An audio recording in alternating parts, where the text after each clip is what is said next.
Good evening. My name is Joanne Drake, and I have had the honor of serving President and Mrs. Reagan for almost 30 years now, and I'm currently known as the Chief Administrative Officer of the Reagan Foundation.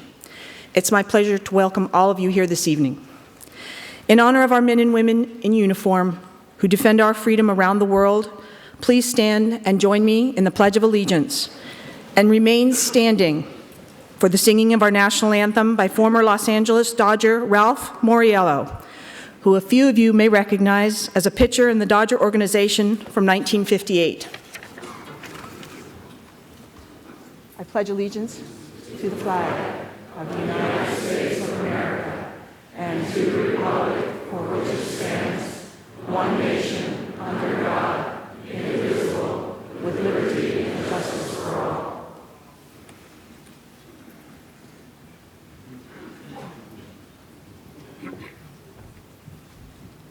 Oh, say, can you see by the dawn's early light what so proudly we hailed at the twilight's last gleaming, whose broad stripes and bright stars through the perilous fight o'er the ramparts we watched was so gallantly streaming. And the rocket's red glare, the bombs bursting in air, gave proof through the night that our flag was still there. Oh, say does that star-spangled banner yet wave o'er the land of the free and the home of the brave?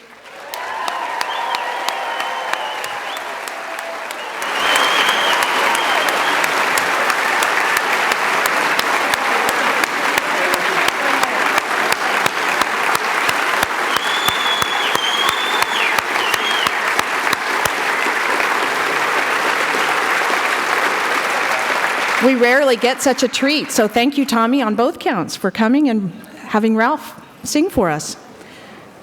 Before we get started tonight, there are a few people in the audience that I would like to recognize. First, we have the director of the Reagan Library joining us this evening, Mr. Duke Blackwood. We also have members of the Lasorda family, both immediate and extended, including Tommy's daughter Laura, here tonight.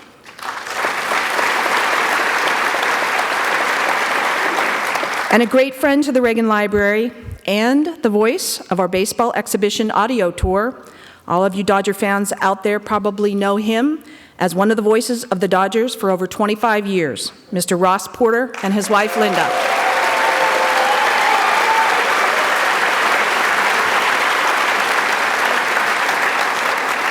And part of the new Dodger family that has really brought some great changes to the organization, we are thrilled to have one of the current owners, Bobby Patton, here this evening.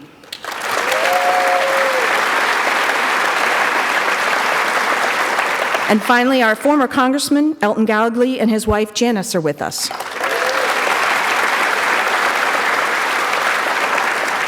Since we are here to celebrate baseball, I thought it might be fun to take a moment to recognize everyone in the audience who has played this great game, from sandlots to Little League teams to high school and college, and maybe even a few who are fortunate enough to play in the pros. If you have played this sport, stand up and let's give you all a round of applause.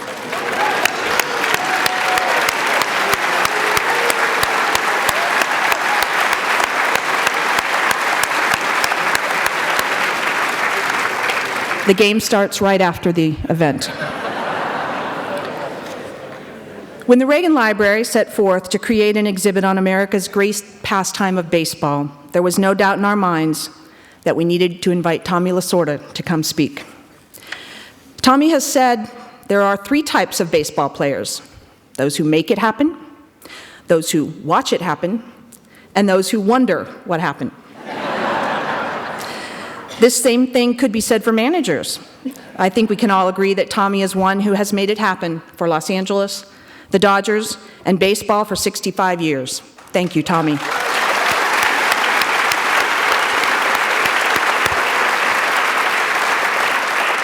In these 65 years, and during his 20 years as manager, he led the team to 2 world championships, 4 National League titles, and 8 division titles. And who can forget when Tommy managed the United States to its first ever gold medal in baseball at the 2000 Sydney Olympics.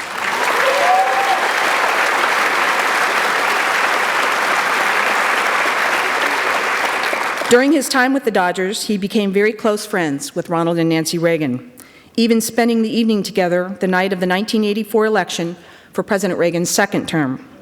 The president, a lover of baseball, was a true admirer of one of its legends, Tommy Lasorda. And speaking about star power, did you know that in February 2003, Tommy became the second person to ever have an asteroid named after him? Asteroid number 6128 is officially known as asteroid Lasorda. No one really knows for sure how much power a person possesses when they have an asteroid named after them, but I'm guessing you probably don't ever want to get them mad at you. So I'm going to stop talking now and let him come up on stage, since that's why you're all here anyway. Ladies and gentlemen, please join me in welcoming one of America's treasures and true heroes, Mr. Tommy Lasorda.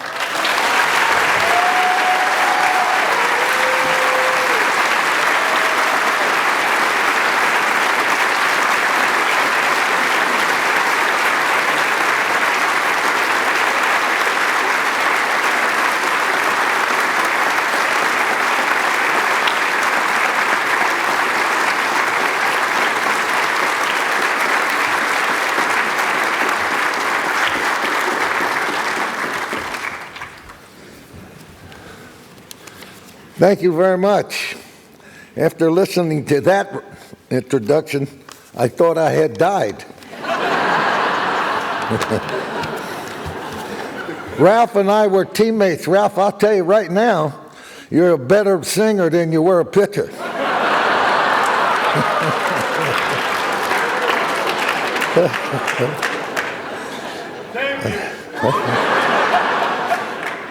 I trained you how to sing. It's really an honor being here at the Reagan Library. I was fortunate enough to speak at the Nixon Library and then the Bush Library, and to see the gigantic show here is unbelievable. And it's a master. And to our president, who is, in my opinion, one of the greatest presidents that ever lived.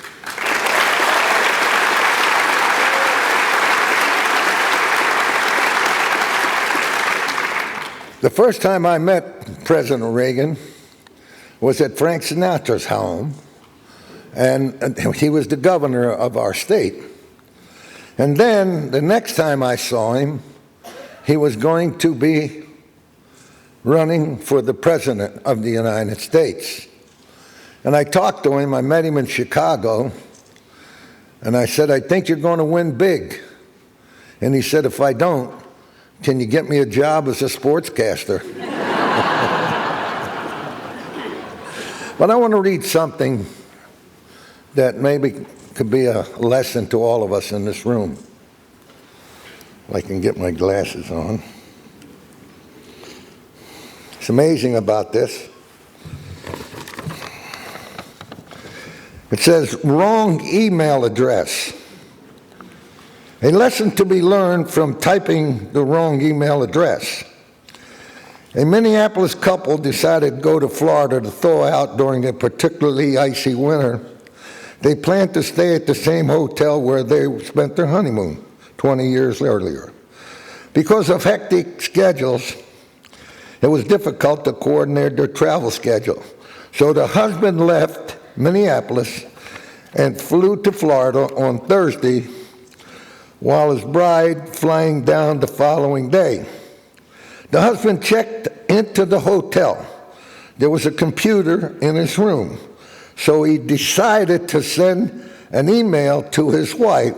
However, he accidentally left out one letter in her email address, and without realizing his error, sent the email. Meanwhile, somewhere in Houston, a widow who had just returned home from her husband's funeral. He was a minister who was called home to glory following a heart attack. The widow decided to check her email, expecting messages from relatives and friends. After reading the first message, she screamed and fainted. The widow's son rushed into the room, found his mother on the floor, and saw the computer screen, which read, "To my loving wife, subject, I've arrived." Date March 16, 2008. I know you're surprised to hear from me, but now they have computers here, and you are allowed to send emails to your loved one. I just arrived and have been checked in. I've seen that everything has been prepared for your arrival tomorrow.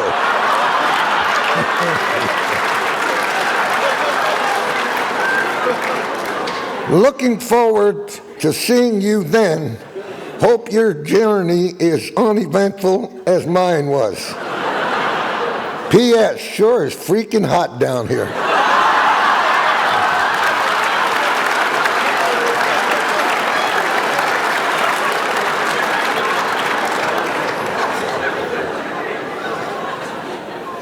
You know, I just celebrated our 64th wedding anniversary.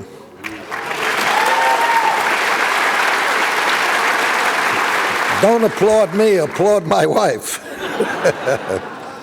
But she actually accused me of loving the Dodgers in baseball than loving her. I said, but hey, don't worry. I love you more than I do football and basketball. So that's it.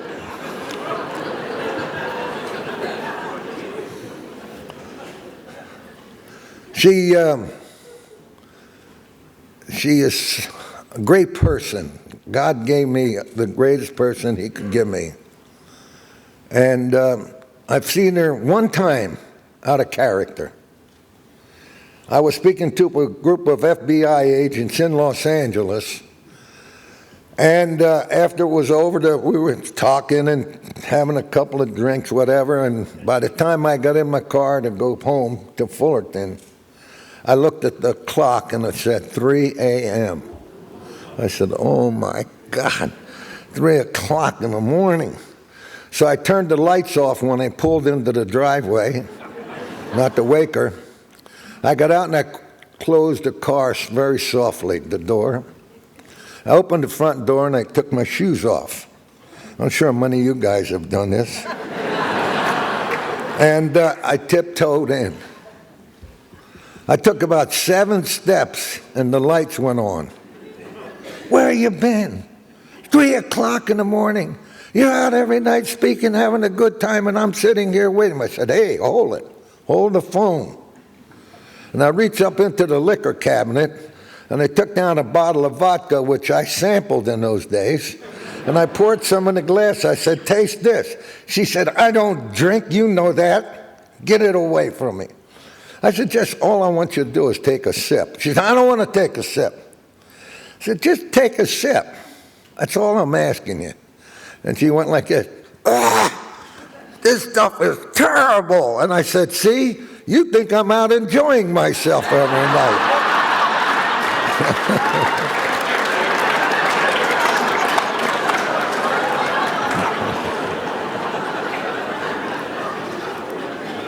You know, people, when we celebrated our 64th, a reporter interviewed me. He said, how'd you do it? I said, it was easy, very easy. We go out dining and dancing 3 times a week. He said, my God, that's great. I said, yeah, she goes Monday, Wednesdays, and Fridays. That's not true. That's not true. You know, many years ago, I was called to go to Washington, that they were honoring President Ronald Reagan. And they knew I was friends with the family, so they invited me to go. And I get there, and it's in this large ballroom in a hotel in Washington. There are 3,000 people sitting in this place. 27 United States senators in this place. And they had two speakers, Margaret Thatcher and me. And she spoke first. And I'm sitting there crying. She got 3 standing ovations while she's speaking. And I'm going, I got to follow this lady? Why did they do this to me? So when they introduced me, it took them about 2 minutes. And I got up and something came to me and I said, you know, when I found out that I was to speak to such an illustrious group of people, I said to myself, Tommy, sit down and write the best speech you have ever written in your life. And at 3 o'clock this morning, I had it. I said, this speech will definitely make an impact on those people. And when I got there, I lost my speech and Margaret Thatcher found it. Yeah. And it saved my life. You know, when you're manager of a major league team, they take 25 players and they say, here's your team. Go win with them. They don't know much about them, but they say, go win with them. And you have to take these 25 and you have to go to spring training, to a thorough and tough spring training, and then begin the season. Well, we started out extremely well. But I had a problem. The guys couldn't throw the ball from second to first. I think all of you remember that, where Steve Sachs. The people sitting in the first base box seats went to the front office and wanted to change their seats because they were sitting in a danger zone. So believe me, I take him, and I'm working with him, and I said, Saxy, how many home runs have you hit? He said, I hit 3. I said, if you hit 3 home runs, why do you hit the ball in the air? If you cannot hit it over the fence, why do that? You got to hit line drives, left field, center field, right field. You wind up hitting 300. He said, thanks, Skip. Okay. So 2 weeks later, he came to me and said, Skip, I got this hitting down pat now. I said, what is it, son? He said, now, when I walk up to the plate, 80% of the times I try to hit the ball through the middle. I said, beautiful. He said, 20% I try to go to left, and the other 20%, he said, I try to go to right. Now, Kenny Landreau, my center fielder, who went to Arizona State, and I questioned him on how he got in there. And he said to me, did you hear that? I said, yeah. I said, did you hear it? He said, yeah. He said, that's the best hitting theory I've ever heard. He said, I've been in the big leagues 13 years, and that's the best hitting theory I've ever heard. Landreau, we're playing in San Francisco. Some of our batter hits the ball, looks like it's a home run, and we all jump up. Landreau blocks me out, and I can't see what the ball, but I see the guy stop at second base, so I know the ball wasn't good, a home run. I said to Landreau, I said, how far did that ball miss from going out here? I thought that ball was over the fence. He said, that ball hit 2/4 of the way up on that fence. 2/4 of the way. He went to Arizona State now. Remember that. And I've got to win with those guys. You got to remember that now. See?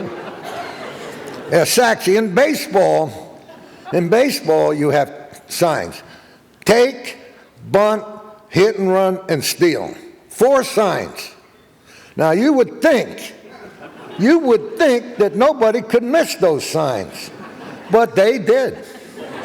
They really and truly did. So one day, we're playing in San Francisco, and Manny Moser, our first base coach, and the first base coach tells the runner, if he calls him if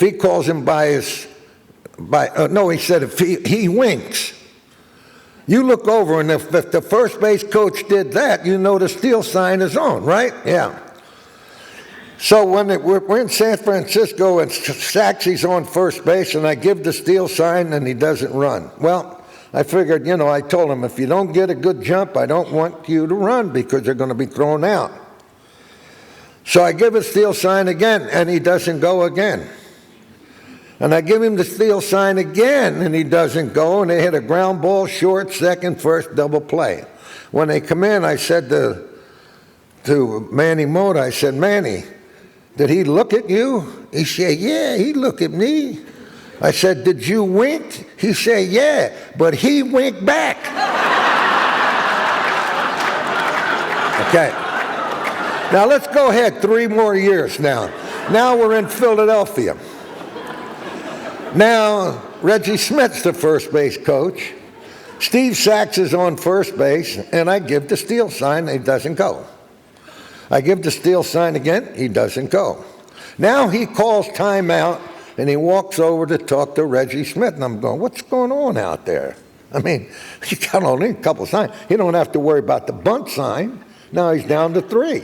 He don't have to worry about the take sign. Now he's down to 2. So the guy misses 1 or 2 signs. So when they come back in, I said to Reggie, what went on down there? He said, I don't want to tell you. I said, what do you mean you don't want to tell me? He said, I don't want to tell you. I said, why? He said, because if I tell you what happened, you're going to get mad. And when you get mad, we don't like being around you, so I'm not going to tell you. I said, you're going to tell me, and I want to know what happened down there. He said, okay. He said, now, the sign for the coach, he calls you by your last name, you know the steal sign is on. Now, that's not that hard, right? So he says, the guy's taking the lead, he said, okay, Saxy, steal sign. Take a good lead, Saxy. Come on, take a good lead, Saxy. Doesn't go. Next pitch. Saxy, come on, take a good lead. Come on, Saxy, you can do it. You got to steal this base, Saxy. Come on. Didn't go. Now, this is what I want to hear. Why did he call timeout and go to Reggie Smith and talk? And Reggie, I said, what happened, Reggie? He said, he came to me and he said, hey, Reggie, how long have you known me? He said, what's the matter with you? He said, get back, man, let's go. He said, no, I want to know. Reg said, why? He said, don't you think you should start calling me by my first name?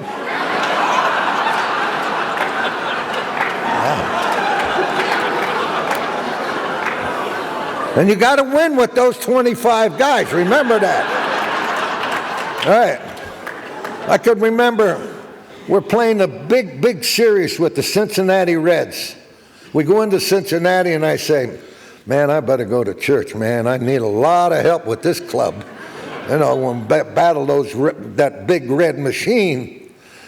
So I go to church, and who comes in and sits right next to me but the manager of the Cincinnati Reds?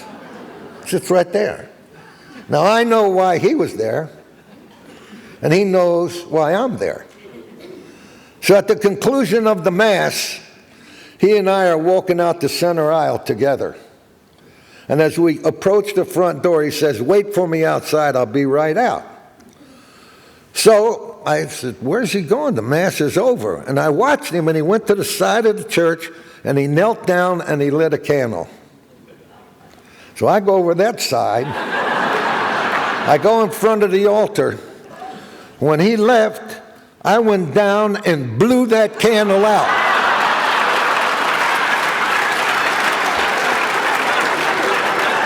I knew one thing. He was not lighting that candle for a dead relative. So all throughout the camp, guys say, "Hey, Mac, you ain't going to win it, pal. I blew it out." And we clobbered them that day, 13-2. Oh, about 8 months ago, I got a card from him and his wife, Ellen. They're in Italy. And so all they said on the card was, "Try blowing this one out." Wow. So which means you got to do everything you can to win. You got to take every advantage that you can to beat the other team. And when you have 25 guys, to get the best out of them and make them believe. Cardinal O'Connor, he did a memorial mass for my mother in New York, and he wanted to see me after the mass. Now, the only cardinal I ever met was Stan Musial, So I go into his office and thank him for the mass, and he said, "I want to ask you something." He said, "Every time I hear you talk about motivation. Are you trying to tell us you have to motivate guys making $10 million a year, $15 million a year, $20 million a year?" I said, "Yes. Everybody in this country, from the President of the United States on down to the lowest job, at some time or another needs to be motivated." And he said, "When did you start believing in motivation?" I said, "I remember the day that I can motivate players." I was managing Spokane of the Pacific Coast League. We're playing in Tucson. We got them beat 2-1, bottom of the 8th inning, and the bases were loaded. And I had a little left-hand pitcher on the mound named Bobby O'Brien. Now I thought, let me go out and get this guy fired up. If he gets this guy out, we're going to win this game. So I go out and I said, "Bobby, if the heavens could come apart and you could hear the voice of the big Dodger in the sky talking to you, and he says to you, 'Bobby, this is the last hitter you're going to face on earth, and you're going to die and come to heaven with me.'" I said, "Son, how would you like to go facing the Lord? Giving up a base hit or getting this guy out?" He said, "Skipper, I want to go facing the Lord, getting this guy out." I said, "Then when you make that next pitch, how do you know that you're not going to die, son? And if you are going to die, I want you to get him out before you die." And before I could get in the dugout, he threw the ball. The guy got a base hit. 2 runs scored. They went ahead 4-3. And I've got to take him out. And I got, man, I had this guy right where I wanted him. And I went out there. I said, "What happened, Bobby?" He said, "Skipper, you had me so afraid of dying, I couldn't concentrate on the hitter." Now that's motivation. If I can get that guy to believe he's going to die before he throws that baseball, I certainly can get them to be better ball players. So that's motivation, I told the Cardinal. And he said, "Well, it's good motivation." But, managing the Dodgers for 20 years, being with the Dodgers now, this is my number 65 years, and I feel that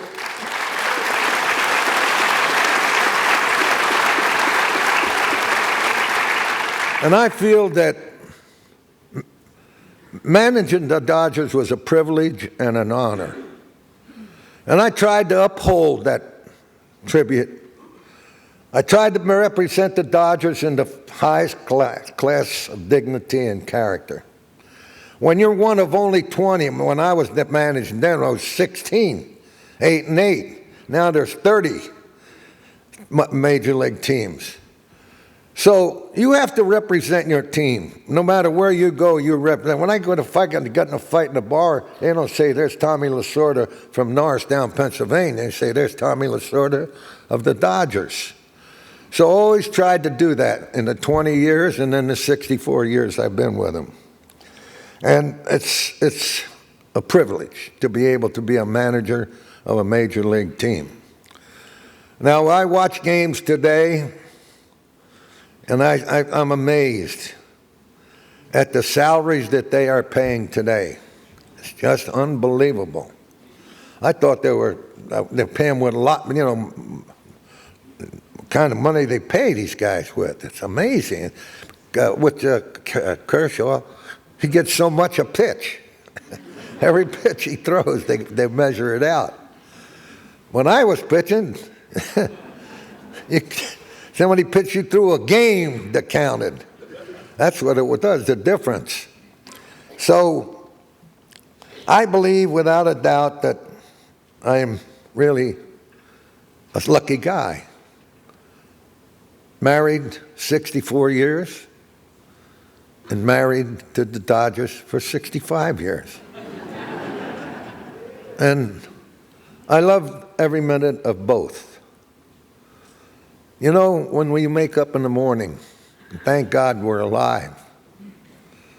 And we go to our places of work or whatever, and we go there, we got to go there with a lot of rhythm in it. You got to believe in what you're doing. You got to work hard. You got to represent your organization to the top.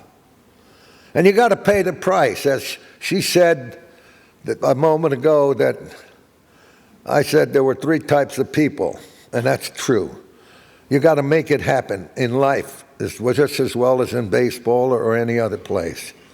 You get up in the morning, if you're working with some organization, you got to be proud to be with that organization. You got to love it. You got to do everything in your power to make it best. When you go in the next day, you say, I'm going to be better today than I was yesterday. I'm going to give everything I have to this great organization that I'm represented. And if you can't do that, then you should go get another job because you're not a happy person. And that's what it's going to take to do that. So I conclude this talk by saying that when you go to bed tonight and you lay your head on the pillow, you thank God for all that He's given you.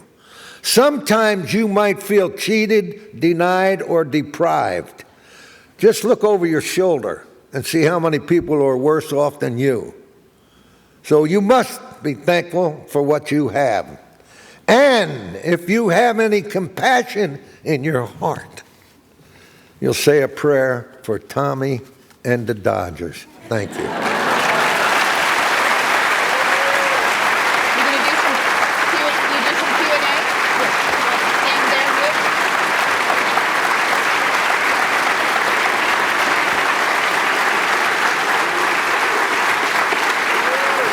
So Tommy has agreed to take a few questions. We have a few minutes. And in order to ask the question, you do need a microphone. So if everyone will sit down, we have staff members in the audience here with microphones. So please don't shout out your question until you have a microphone because we are live streaming. We are very fortunate that our first question is coming from one of our special Dodger family members. Thomas Charles Lasorda. Hi, Ross. You've had great stories. I've heard many of them. 2 of them come to mind, but I'll just ask you for one. I'm going to give you 2 names. Buster Maynard. Oh, that's a pretty good name. You want me to explain that name? Tell that story. Well, when I was in the 8th grade at Holy Savior, this is a heck of a story.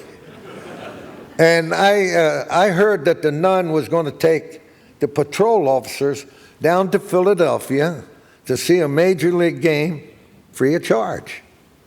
So I became a patrol officer. I stood out there in the rain and in the snow and in the hail helping the kids across the street because I couldn't wait till I was going to be able to go down and see a major league game. I never saw a major league game in my life. So when the time came, the nun took 6 of us to Shibe Park, Philadelphia. And the New York Giants were playing the Phillies. And I was trying to get some autographs. I knew every player in the major leagues. I knew their middle names. I knew their batting averages. My father used to say, if you study at school like that, you'll be a professor already, he said. So anyway, I'm trying to get some autographs outside of the clubhouse. Now, in old Philadelphia ballpark, when the visiting team came out of the clubhouse, They turn to the left and they walk about 20 yards with the fans. And then they veer off to the right and they're on the baseball field. So I asked this guy for his autograph and he pushed me. He goes, "Get the hell out of the way." I couldn't believe this guy, major league player, guys that I adored, guys that I loved, pushed me like that. I guess he was mad or something, I don't know. But I said, "Yeah, I'll get you." And I bought a program for 10 cents. And I checked the number on his back and the number in the program. And his name was Buster Maynard. And I really hated the guy.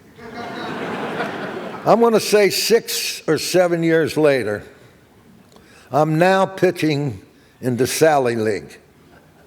I am pitching opening game. And I get the first 2 guys out. We're playing in Augusta, Georgia.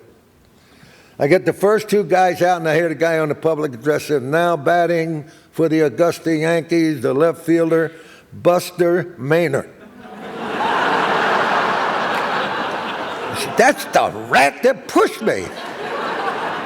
Well, you know where the first pitch went, Ralph will tell you. You know where that first pitch went, and I lowered the boom on him. The hat went one way, the bat went another way, and he got up, and he didn't say anything, dusted himself off, and I blew him again. I dumped him again. Boy, and you don't know how happy I was to see this guy on his back with his toes pointing up to the big Dodger in the sky. What a sight that was for me. I got him. I finally got this guy. So he said to me, "You throw at me again, I'm going to have to come out there after you." I said, "Well, you better come out now and save me the next pitch, because the next pitch I'm not going to miss you." So he said, "Just don't throw at me again." Well, I didn't have good control anyway, so I threw, and I missed him again. Now here he comes, and we had a battle. And after the game was over, I was walking out of the clubhouse, and this guy walked up to me in civilian clothes, and he says, "Where's Tom Lasorda?" And I wanted to know who he was, because I thought maybe it was cops looking for me. He said, "My name is Buster Maynard, and I want to see him." I said, "Well, you're looking at him." I said, "What do you want, some more?" I said, "I battled you on the field. Do you want to still fight?" He said, No, I don't, really." He said, "Look, I'm old." He said, "I played in the major leagues for 6 years. And he said, the only reason I'm playing here is my buddy is the manager of this team. And he asked me if I could play for about a month or 2 for him. And I did. And I have to see you throw at me." Now, he said, "I've been in baseball a long time.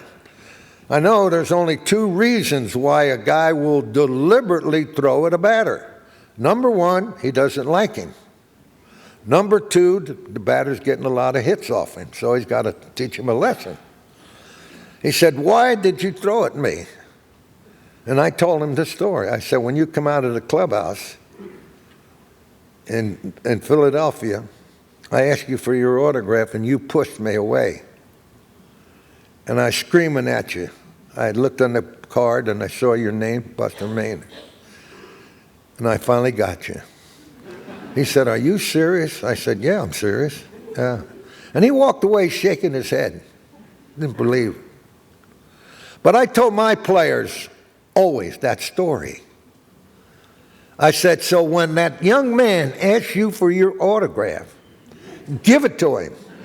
Or he may grow up one day to knock you right on your backside." Yeah.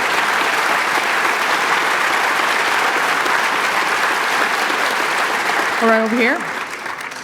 I'm Victor, and I want to get your opinion about what's happening right now in Los Angeles with the Clippers. There's a lot of damage control going on. There's a lot of thoughts going on, and fans don't know what to do. They're kind of confused about it. The players obviously are distracted. The fans have been there thick and thin for the players to support them, and now they don't know if they should support them or not, if they should go to the games or not. We haven't heard any denials of anything from Mr. Sterling. So there's a lot of damage control out there. In your opinion, what can be done to fix it? What should be done right now? Well, I don't know. I don't want to get into something like that because it's big and terribly wrong. But the thing about it is that the players, they should want to go out. They should go out and play. They should go out and play and want to win. But all year they played hard and they won many games and they lost games where they're down and destiny. But now they have a chance to really. What's the difference? Like, why don't you get to play? That's all I can think of. But it's not a good thing that happened. Tommy, over here. Hey, Tommy, could you lead this bunch in a little prayer for Donnie? Donnie needs some help. And Listen, if Donnie picks up this paycheck every 2 weeks, he don't need help. No, Donnie, he's doing a great job as the manager of the Dodgers. I spent a lot of time with him, and believe me, hey, when they don't hit, who do they blame? The manager. When they don't pitch, I used to say, when I was the manager, when we won, I'm waiting for the press, man. I got some stories I want to tell them. They never come to see me. They go to the players. But when they lose, they come right in and come to my office and come to me, see? So it's not getting off the start. But you got to remember one thing about baseball. It is evident that every team in baseball, no matter how good or bad they are, they're going to lose 1/3 of their games. That's 54. Every team will lose 54 games. And every team, no matter what, will win 54 games. But that third part is the one that separates the top man at the top and the bottom. That's the one that separates the team that has the hustle, the team that has the desire, the team that has the thing. It's like what I did with the Olympic team. I had a team. They gave me a team that I did not know. It took me 10 days to learn their names, honestly. I never saw these guys before except one guy, and that was a catcher on our team. And I knew him because he played with Toronto, and I saw him playing against us. But I took that team to Australia, and I said to them, I don't know who you guys are. I don't know if you're married or single. I don't know if you're good, mediocre, or bad. But I'm going to tell you something. We're going to bring that gold medal back to the United States. You know why? Because baseball is America's game. It doesn't belong to the Italians or the Cubans or the Puerto Ricans. It's our game. It's our game. We're going to butt those donkeys. And I said to them, I don't know your names, but I will know them by the time this thing is over. We're going to play, and we're going to bring that gold medal back to the United States where it belongs in baseball. Baseball is our game. So when we play the Cubans, they said nobody could beat the Cubans. Nobody. So I had a pitcher on my team, and this guy had such a great arm. And I'm saving him for the big game against Cuba.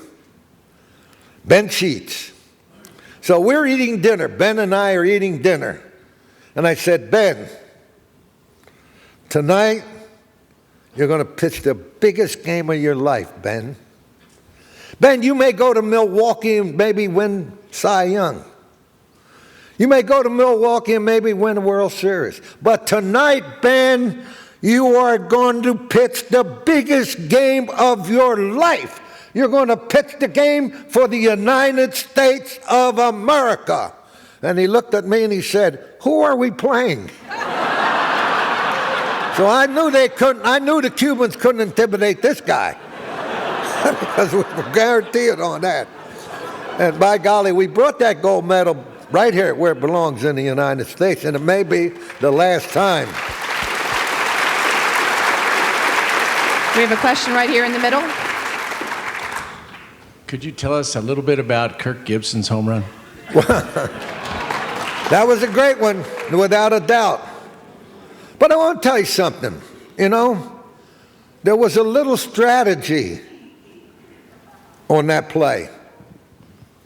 Believe me when I tell you this. Kirk Gibson had never come out on the bench. He had never put his uniform on. And every inning, I would run in there and stand in the door of the training room and say, "How do you feel, big boy?" And he'd go this way.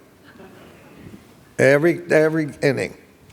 I thought maybe there's something he can do, but nothing. Finally, it's the bottom of the ninth inning, and our first hitter is going to be Mike Socia, and then Jeff Hamilton, our third baseman, and then our shortstop, and then the pitcher spot. So I told Mike Davis, "Mike, you're going to hit for the pitcher." So all of a sudden, Mitch, the clubhouse, says, "Tommy, come here. Hey, Mitch, leave me alone, man. Come here." So I go, "What?"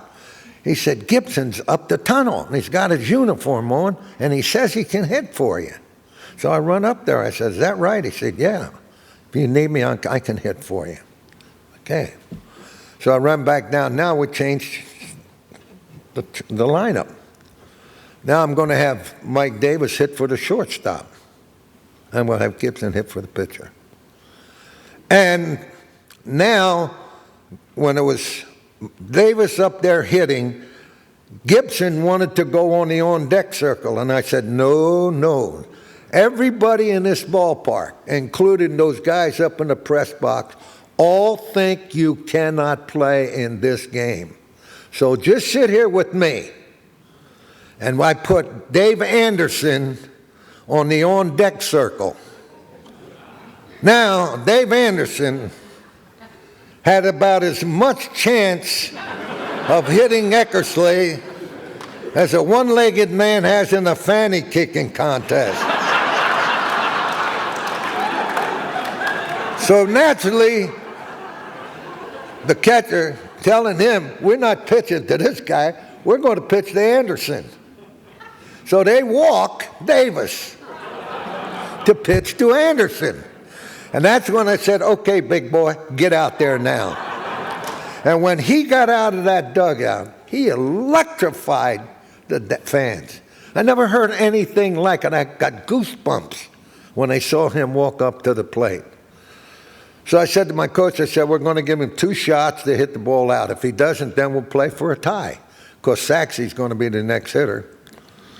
So anyway, the count went down a couple foul balls he fouled off, and then he finally hit the ball. And I'll tell you, I never watched the ball when it was hit. All I was watching was Canseco.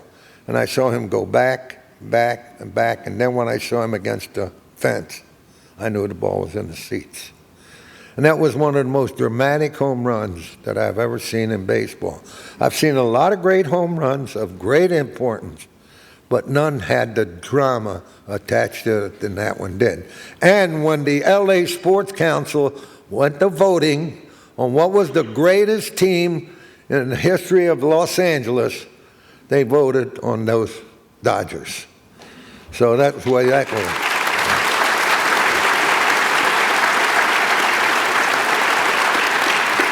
We have a question over here.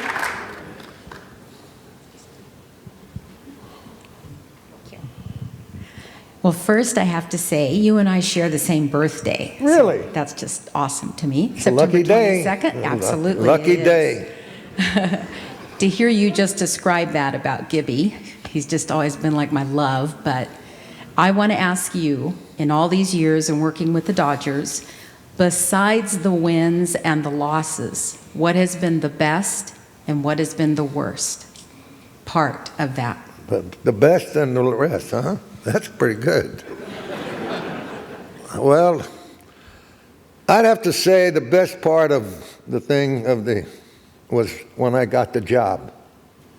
That was the greatest feeling for me. And I told Peter O'Malley, honestly, I said to him, "Peter, I'd take his job for nothing. But I mean, I have to feed my family and somebody, but I got to at least have some kind of money." But that, to me, to be the manager of the Dodgers, the organization, I send all those players to the big leagues. They all played for me in the minor leagues, every one of them. And here I was now with them. And I had the chance to manage them, just like I managed them in AAA. I managed them in the rookie league. I managed them in the Dominican Republic. And here I am now going to manage these guys that I loved very, very dearly. And that's how we won. Because I made them believe, because the Big Red Machine said nobody can beat them. They beat us in 1965. They beat us by 16 games. 66, they beat us by, 76. And they beat us by 18 games, and I took over the club. And I said to my players, I don't want anybody wearing anything red in this clubhouse. I hate the color red, and I hate the Cincinnati Reds. You remember that, Ross? Nobody could walk in that clubhouse. My wife had just bought a brand new red raincoat. I said, don't put it on. She hung in the closet. I want them to hate the Reds. I wanted them to believe that they could beat them. I wanted them to know they were capable of beating them. And by golly, we got out of the gate and we were 22-4 coming out of Florida. And we went on to win it. We beat the Reds by about 12 games. Now, Sparky came out in the paper. He said, well, he was lucky. We beat him again. And I called him. I said, Sparky, that wasn't luck, was it? But every time Sparky and I went to a dinner, Sparky and I played together 4 years, and I loved the man. But when I became the manager, I called him. I said, Sparky, our friendship's over. No, I'm serious. I said, I cannot beat you and be your friend. So I hate you, Sparky. I don't like you, Sparky. And I'm going to beat your brains out, Sparky. He said, yeah, Alston couldn't do it. I said, I don't care about Alston. I'm talking about me and the Dodgers. We're going to get you, Sparky. Be ready. And we did. We beat him the first year, and then we beat him the second year. Now, we used to go out and speak together, and he would tell everybody I got him fired. They are honoring me in Las Vegas, and Joe Morgan was on the show, and everybody, and Sparky got up and said the same thing. And I got up and I said, hey, Sparky, I didn't get you fired. See Joe Morgan over there? If he'd have hit better, you wouldn't have got fired.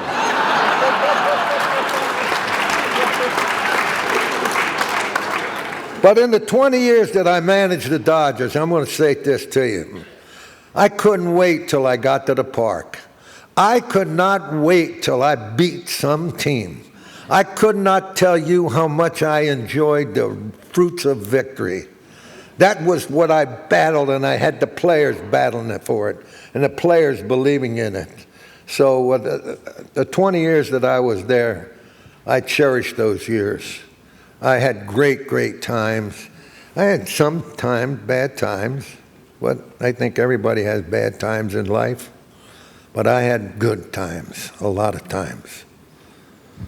We have time for one more question. It'll come from up top, Tommy. Thank you, Skipper, for being such a great humanitarian and an avid and faithful supporter of the Los Angeles Dodgers. I'm going to take you back to memory lane 38 years ago this month. If you remember, it's been called one of the great 100 great plays of baseball. It occurred with Rick Monday. Can you kind of lead through that, what was going through your mind during that event, describe the event, and any comments and follow-up you had with Rick Monday as a result of that? Well, I was coaching third base. We were playing the Cubs, and we were at bat. And all of a sudden, I see Rick Monday take off, running towards left field. Well, I knew Rick Monday. He was a good friend of mine, and I took off out there after him. I don't know what he was doing, but I was going to be with him. Well, when he got there, he picked the flag up and kept running. And I see these two guys. I don't know. They weren't Americans. I'll tell you that. And I told him, I said, you know, there's 50,000 people in the stands. I said, why don't you guys hit me? Come on, hit me. Because, see that ground? I'll bury you right in that ground. They wouldn't dare to hit me, so Monday became the hero, and I was second to the hero.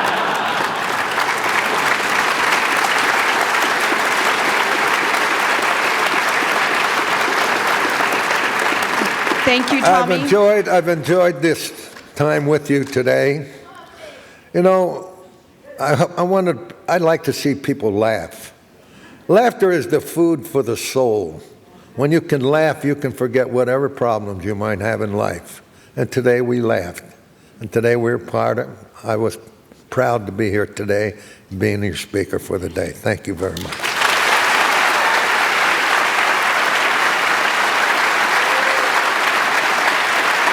So before we break tonight,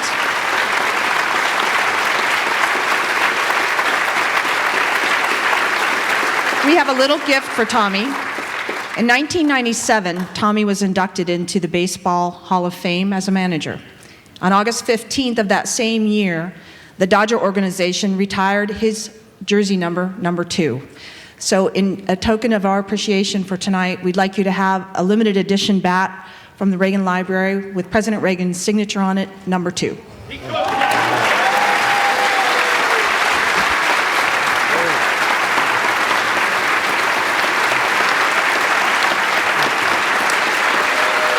And we thank all of you for coming tonight. If you would do us just a favor and allow Tommy and our guests to depart, and then we will have staff members take you all over to the Air Force One to have dinner underneath the wings. Thank you all for coming. We hope you come back. We have Vin Scully in June.